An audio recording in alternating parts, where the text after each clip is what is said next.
and welcome, friends. I hope you're doing well. Thank you for joining me in this session of a super cozy and comfy reading of one of my favorite books, The Hobbit. Whether you're taking a break or winding down for the night, I hope this reading brings you extra comfort and relaxation. Please enjoy. The Hobbit by J.R.R. Tolkien, illustrated by Jemima Catlin.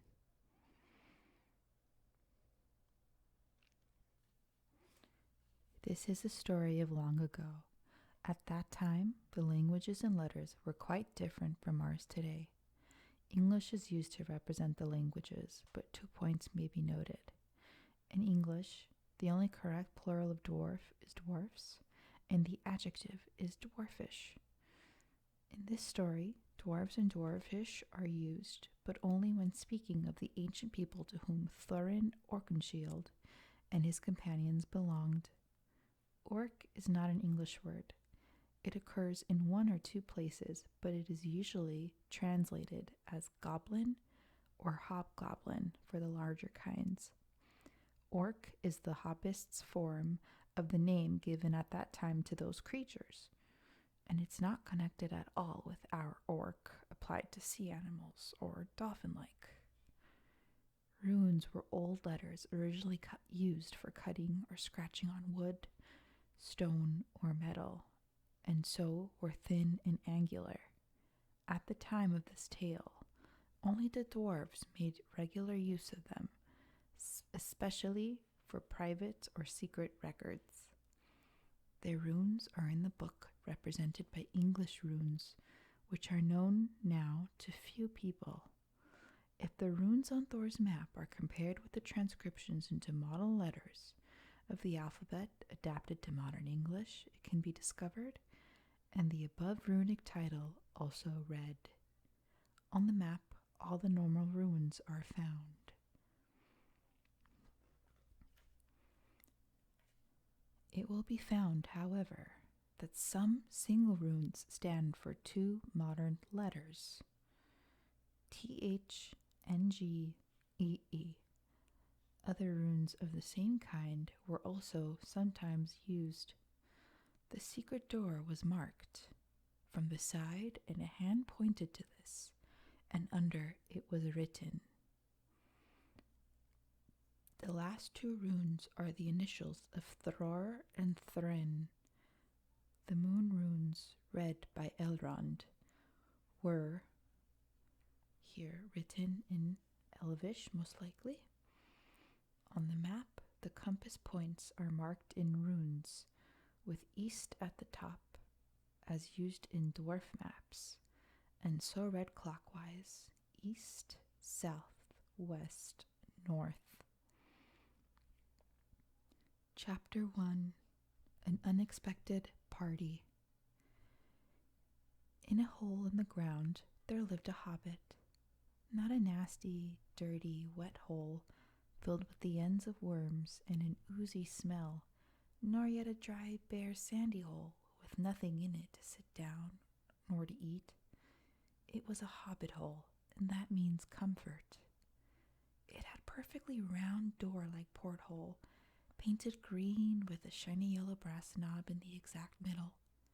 The door opened on a tube-shaped hall like a tunnel, a very comfortable tunnel, without smoke, with paneled walls, with floor tiles, and carpeted, provided with polished chairs, and lots of pegs for hats and coats. The hobbit was fond of visitors. The tunnel wound on, going fairly but not quite straight into the side of the hill. The hill, as all the people for many miles around called it, and many little round doors opened out of it, first on one side and then another. No going upstairs for the hobbit. Bedrooms, bathrooms, cellars, pantries, lots of these. Wardrobes. He had whole rooms devoted to clothes. Kitchens, dining rooms, all were on the same floor, and indeed on the same passage. The best rooms were on the left-hand side going in, for these were the only rooms to have windows, deep set around windows, looking over his garden and meadows beyond, sloping down the river. The Hobbit was a very well-to-do Hobbit, and his name was Baggins. The Bagginses had lived in the neighborhood of the hill for time out of mind, and people considered them very respectable, not only because of them they were rich, but also because they never had any adventures or did anything unexpected. You could tell what a Baggins would say on a question without the bother of asking him. This is a story of how Baggins had an adventure and found himself doing and saying things altogether unexpected. He may have lost the neighbor's respect, but he gained, well, you'll see whether he gained anything in the end. The mother of our particular hobbit. What is a hobbit? I suppose some hobbits need some description nowadays, since they have been rare and shy of the big people, as they call us. They are, or were, a little people, about half our height and smaller than the bearded dwarfs. Hobbits have no beards. There is little to no magic about them except the ordinary, everyday sort which helps them to disappear quietly and quickly when large, stupid folk like you and me come blundering along, making a noise like elephants which they can hear a mile off. They're inclined to be fat on the stomach. They dress in bright colors. They wear no shoes because their feet grow naturally leathery soles and thick warm brown hair like the stuff on their heads. Many have long curly hair, long clever brown fingers, good-natured faces, and a laugh deep fruity laughs, especially after dinner, which they have twice a day when they can get it. Now you know enough to go on with. As I was saying, the mother of this hobbit, a Bilbo Baggins that is, was the famous Belladonna Took, one of the 3 remarkable daughters of the old Took, head of the hobbits who lived across the water, the small river that ran at the foot of the hill. It was often said, in other families, that long ago one of the Took ancestors must have taken a fairy wife. That was, of course, absurd, but certainly there was still something not entirely hobbit-like about them, and once in a while members of the Took clan would go on and have adventures. They discreetly disappeared, and the family hushed it up, but the fact remained that the Tooks were not as respectable as the Bagginses, though they are undoubtedly richer. Not that Belladonna Took ever had adventures after she became Mrs. Bungo Baggins. Bungo, that was Bilbo's father, built the most luxurious hobbit hole for her. That was to be found either under the hill or over the hill or across the water, and they remained at the end of their days. Still, it is probable that Bilbo, her only son, although he looked and behaved exactly like a second edition of his solid, comfortable father, got something a bit queer in the makeup from the Took side, something that only waited for a chance to come out. The chance never arrived until Bilbo Baggins was grown up. Being about 50 years old now, and living in the beautiful hobbit hole built by his father, which I have just described for you, until he had in fact apparently settled down immovably. By some curious chance one morning long ago in the quiet of the world, when there was less sound and more green, and the hobbits were still numerous and prosperous, and Bilbo Baggins was standing at his door after breakfast, smoking an enormous long wooden pipe that reached nearly down to his woolly toes, neatly brushed. Gandalf came by. Gandalf!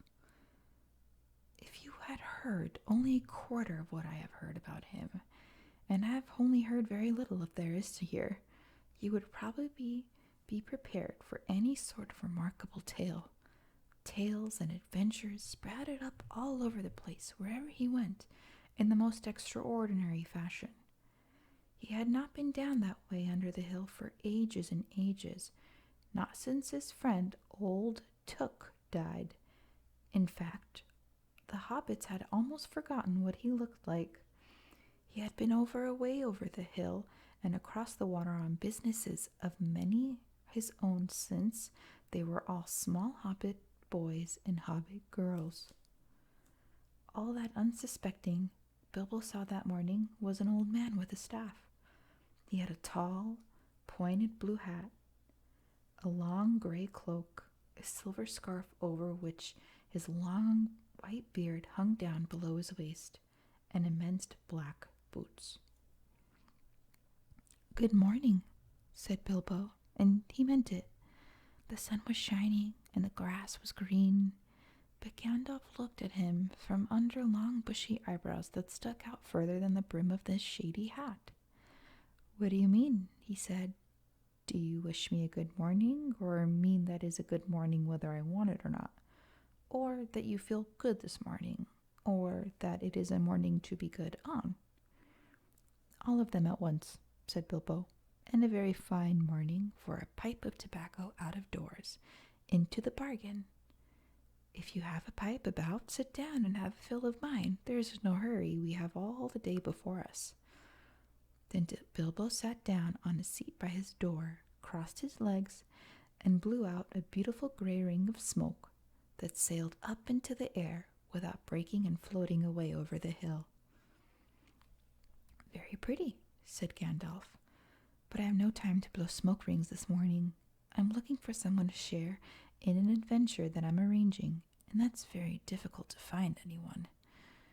"I should think so in these parts. We're plain quiet folk here, and have no use for adventures. Nasty, disturbing, uncomfortable things make you late for dinner. I can't think what anybody sees in them," said our Mr. Baggins, and stuck one thumb behind his braces and blew out another even bigger smoke ring. Then he took out his morning letters and began to read, pretending to take no more notice of the old man. He had decided that he was not quite as short and wanted him to go away, but the old man did not move. He stood leaning on his stick and gazing at the hobbit, without saying anything, till Bilbo got quite uncomfortable and even a little cross. "Good morning," he said at last. "We don't want any adventures here, thank you. You might try over the hill across the water." By this, he meant that the conversation was at an end. "What a lot of things you do use good morning for," said Gandalf. "Now you mean that you want to get rid of me, and I won't be good till I move off." Not at all, my dear sir. Let me see, I don't think I know your name." Yes, my dear sir, and I do know your name, Mr. Bilbo Baggins. And you do know mine, though you don't remember that I belong to my name. I am Gandalf, and Gandalf means me. To think that I should have lived to be a good morninged by Belladonna Took's son, as if I was selling buttons at the door. Gandalf, good gracious me! Not the wandering wizard that gave old Took a pair of magic diamond studs that fastened themselves and never came undone till ordered? Not the fellow who used to tell such wonderful tales at parties about dragons and goblins and giants and the rescue of princesses and the unexpected luck of widows' sons? Not the man that used to make particularly excellent fireworks? I remember those. Old Took used to have them on Midsummer's Eve. Splendid. They used to go up like great lilies and snapdragons and laburnums of fire and hang in the twilight all evening. You will notice already that Mr. Baggins was not quite so prosy as he liked to believe.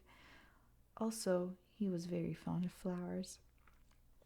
Dear me, he went on, not the Gandalf who was responsible for so many quiet lads and lasses going off into the blue for mad adventures. Anything from climbing trees to visiting elves or sailing ships and sailing to shores. Bless me. Life used to be quiet you used to upset things badly in these parts once upon a time. I beg your pardon, but I had no idea you were still in business. "Where should I be?" said the wizard. "All the same, I am pleased to find you remember something about me. You seem to remember my fireworks kindly, at a rate, and that is not without hope. Indeed, for your old grandfather took sake, and for the sake of poor Belladonna, I will give you what you asked for." "I beg your pardon, I haven't asked for anything." "Yes, you have, twice now." "My pardon, I give it to you. In fact, I will go so far as to send you on this adventure. Very amusing for me, and very good for you, and profitable too. Very likely if you ever get over it." "Sorry, I don't want any adventures. Thank you, not today." "Good morning, but please come to tea any time you like. Why not tomorrow? Come tomorrow. Goodbye." With that, the hobbit turned and scuttled inside his round green door and shut it as quickly as he dared, not to seem rude. Wizards, after all, are wizards. What on earth did I ask him for tea for? He said to himself he went to the pantry. He had only just had breakfast, but he thought a cake or two and a drink of something would be good due to right after his fright. Gandalf, in the meantime, was still standing outside the door, laughing long but quietly. After a while he stepped up, and with the spike of his staff scratched a queer sign on the hobbit's beautiful green door.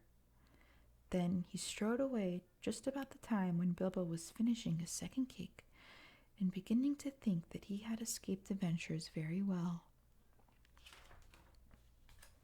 The next day he had almost forgotten about Gandalf. He did not remember things very well unless he put them down in his engagement tablet, like this: Gandalf, tea, Wednesday. Yesterday he had been flustered to do anything of the kind. Just before tea time there came a tremendous ring on the front door, and then he remembered. He rushed and put the kettle, and then put out a cup and a saucer and an extra cake or two and ran to the door. "I'm sorry to keep you waiting," he was going to say, when he saw that it was not Gandalf at all. It was a dwarf with a blue beard, tucked in a golden belt, and very bright eyes under his green hood. As soon as the door was opened, he pushed inside, just as if he was expected. He hung his hooded cloak on the nearest peg, and "Dwalin, at your service," he said, with a low bow. "Bilbo Baggins at yours," said to the hobbit, too surprised to ask any questions for the moment. When the silence that followed had become uncomfortable, he added, "I'm just going to make about some tea. Pray come and have some with me." A little stiff, perhaps, but he meant it kindly. And what would you do if an uninvited dwarf came and hung his things in your hall without a word of explanation? They had not been at a table long. In fact, they had hardly reached the third cake when there came another, even louder ring at the bell. "Excuse me," said the hobbit, and off he went to the door. "So you have got here at last." That was what he was going to say to Gandalf this time, but it was not Gandalf. Instead, there was a very old-looking dwarf on the step with a white beard and a scarlet hood, and he too hopped inside as soon as the door was open, as if he was invited. "I see they have begun to arrive already," he said, and we caught sight of Dwalin's green hood hanging up. He hung his red one next to it, and "Balin, at your service," he said, with his hand on his breast. "Thank you," said Bilbo with a gasp. It was not the correct thing to say, but they had begun to arrive and had flustered him badly. He liked visitors, but he liked to know them before they arrived, and he preferred to ask them himself. He had a horrible thought that the cakes might run short, and that then he, as the host, he knew his duty and stuck to it, however painful he might have to go without. "Come along in and have some tea," he managed to say after taking a deep breath. "A little beer would suit me better, if it is all the same to you, my good sir," said Balin with the white beard. "But I don't mind some cake, seed cake, if you had any." "Lots," Bilbo found himself answering, to his own surprise, and he found himself scuttling off too to the cellar to find a pint of beer mug, and then to the pantry to fetch 2 beautiful round seed cakes, which he had baked that afternoon for his after-supper morsel. When he get back, Balin and Dwalin were talking at the table like old friends. As a matter of fact, they were brothers. Bilbo plumped down the beer and the cake in front of them, when loud came a ring at the bell again, and then another ring. Gandalf for certain this time, he thought as he puffed along the passage. But it was not. It was 2 more dwarves, both with blue hoods, silver belts, and yellow beards. Each of them carried a bag of tools and spade. And they hopped as soon as the door began to open. Bilbo was hardly surprised at all. "What can I do for you, my dwarves?" he said. "Kili at your service," said the one, "and Fili," added the other. And they both swept off their blue hoods and bowed. "At yours and your families," replied Bilbo, remembered his manners this time. "Dwalin and Balin here already, I see," said Kili. "Let us join the throng." "Throng," said Mr. Baggins. "I don't like the sound of that. I really must sit down for a minute and collect my wits and have a drink."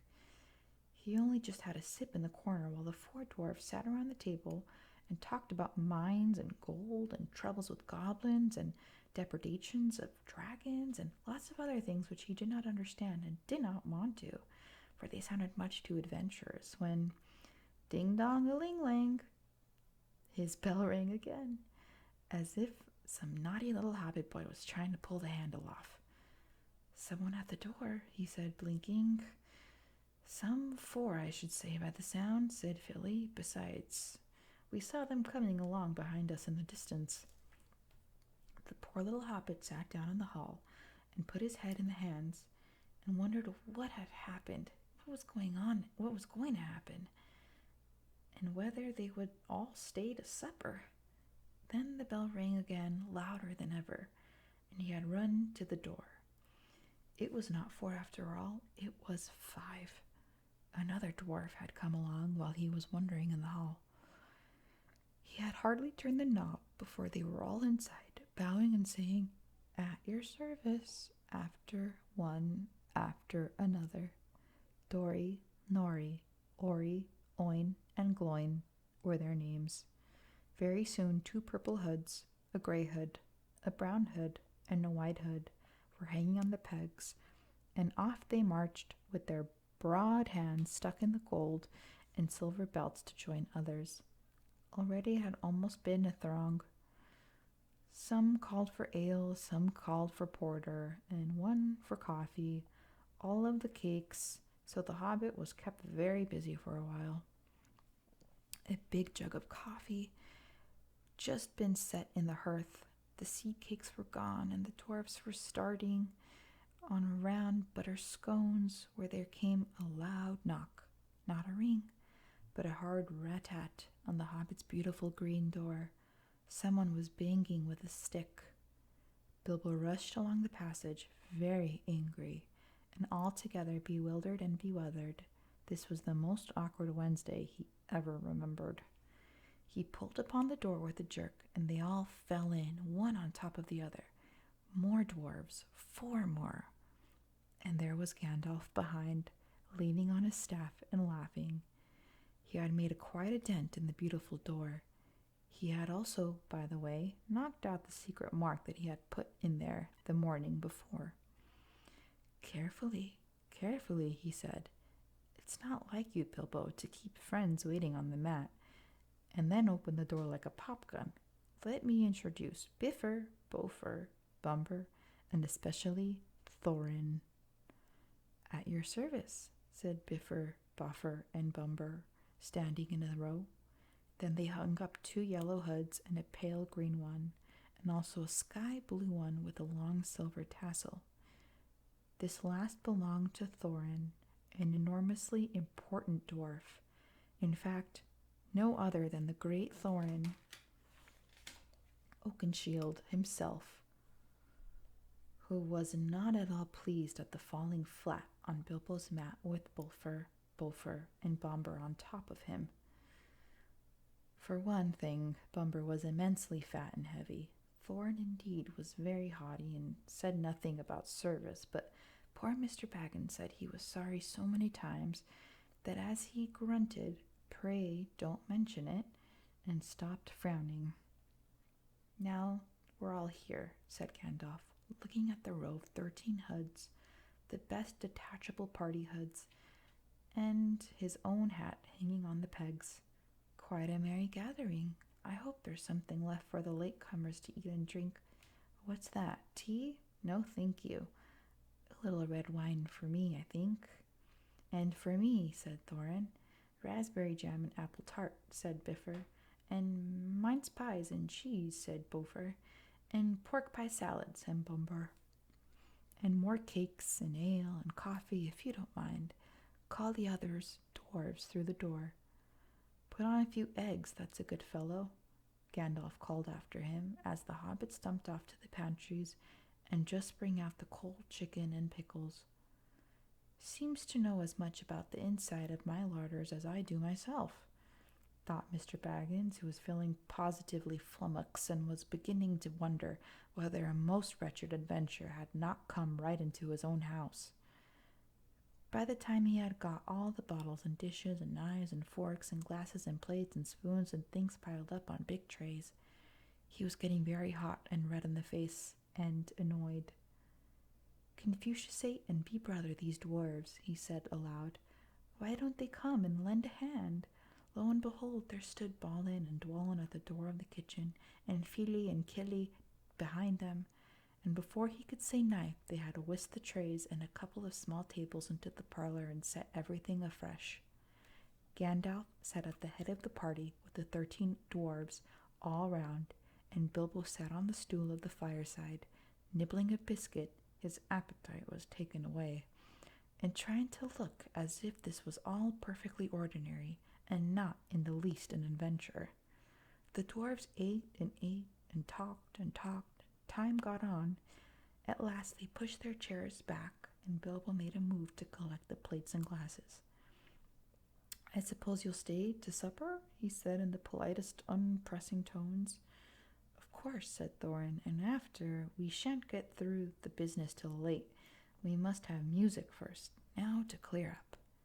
Thereupon the 12 dwarves, not Thorin, he was too important, and stayed talking to Gandalf, jumped to their feet, and made a tall piles of all the things. Off they went, not waiting for trays, balancing columns of plates, each with bottle on the top, with one hand, while the hobbit ran after them and squeaking with fright, "Please be careful, please don't trouble, I can manage." But the dwarves only started to sing.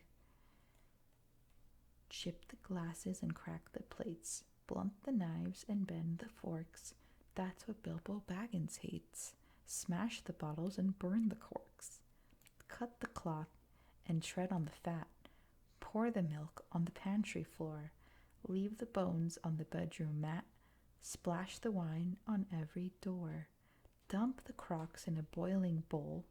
Pound them up with a thumping pole. And when you've finished, if any are whole, send them down the hall to roll.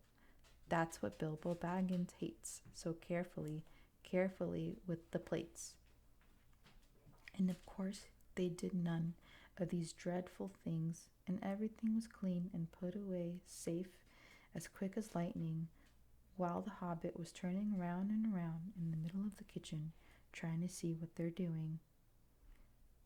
Then they went back and found Thorin with his feet on his fender, smoking a pipe. And that's it for today, my friends. Thank you for joining me, and I hope to see you next time in our continuation of this chapter of The Hobbit.